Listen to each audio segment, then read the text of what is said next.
Voyons à présent comment trouver beaucoup plus facilement les valeurs de la somme des carrés des écarts des modèles compacts et augmentés via SPSS. Je vais commencer par la somme des carrés des écarts du modèle compact. On avait vu que dans le modèle compact, on prenait en compte les variables MSC et MDC. Je vais donc reproduire une régression dans SPSS dans laquelle je prendrai en compte uniquement ces deux variables comme prédicteurs. Analyze Regression linéaire. Je place le bien-être comme variable dépendante et je place MSC et MDC comme variables indépendantes. Via le bouton Save, je vais avoir la possibilité de demander que le programme m'enregistre une information pertinente sous la forme d'une nouvelle variable dans la base de données. Et cette variable pertinente, ce serait les résidus non standardisés. Via le développement Excel, je vous avais expliqué que pour calculer la somme des carrés des écarts, on devait d'abord calculer la prédiction, c'est-à-dire qu'on devait calculer pour chaque sujet quel aurait été le score qu'il aurait obtenu sur base de l'équation du modèle compact. Et ensuite, on calculait l'écart entre cette prédiction et le vrai score de bien-être obtenu pour ce même sujet. Cet écart, on l'élevait au carré, on faisait la même chose pour tout le monde, et puis on additionnait toutes les carrés des écarts. Eh bien, on va faire exactement la même chose dans SPSS. Je vais valider mon analyse, et en le faisant, je vais avoir une nouvelle variable qui va être créée dans ma base de données, que voici. Et cette variable, eh bien, ce sont les résidus qui correspondent au modèle compact. Alors, juste par facilité, je vais renommer la variable, et je vais spécifier MC, puisqu'après on fera la même chose pour le modèle augmenté. Donc ça, ce sont les résidus associés au modèle compact. Pour pouvoir calculer la somme du carré des écarts, je vais devoir commencer par élever au carré tous ces écarts. Et ça, je peux le faire via le menu Transform Compute, que vous connaissez normalement bien. Et je vais appeler ma variable res, je l'appelais res2mc, comme ça je comprends que c'est résidu au carré. Maintenant, vous pouvez donner n'importe quel nom à votre variable tant que ça vous parle. Ce qui est important, c'est que vous spécifiez au programme que vous voulez prendre la variable résidu du modèle compact et élever les scores de cette variable au carré. Via le menu Compute, il y a une option qui sert à élever une variable à une certaine puissance, c'est les deux astérisques ici. Donc, si je clique sur les deux astérisques, je spécifie dans le compute que je veux élever les scores de la variable résidu du modèle compact à une certaine puissance. Et derrière les astérisques, je dois spécifier à quelle puissance je veux l'élever. Je veux élever au carré, donc c'est bien la puissance 2.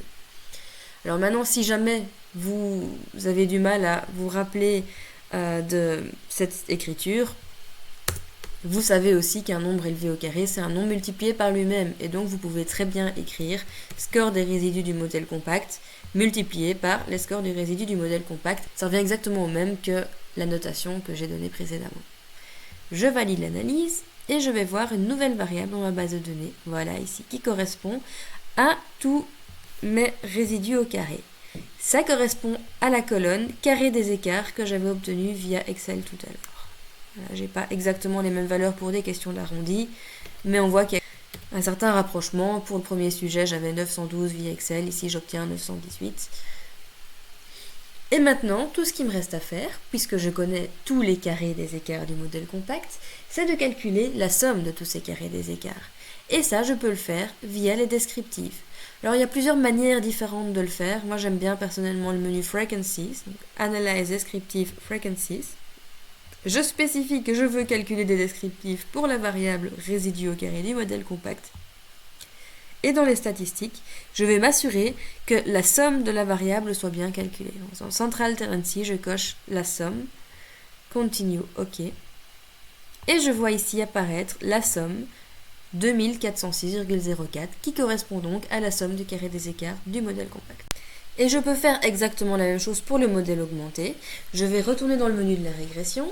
Je vais cette fois spécifier 3 prédicteurs dans ma régression, les prédicteurs MSC, MDC et MDC-MSC.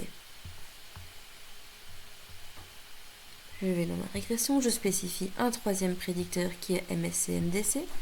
Comme tout à l'heure, je vais demander d'enregistrer les résidus non standardisés. L'option est normalement déjà cochée, du moins si vous avez fait l'exercice pour trouver la somme des carrés des écarts du modèle compact. Je valide donc l'analyse.